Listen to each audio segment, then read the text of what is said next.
Где есть кровь, плоть, мясо и так далее. Убейте детей этого клана.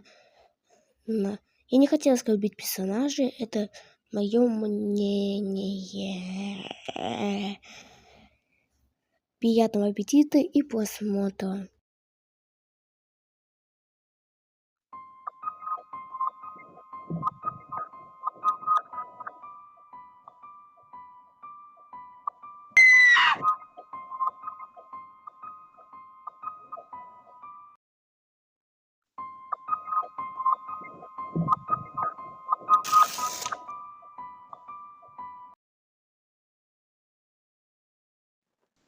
Ням-ням.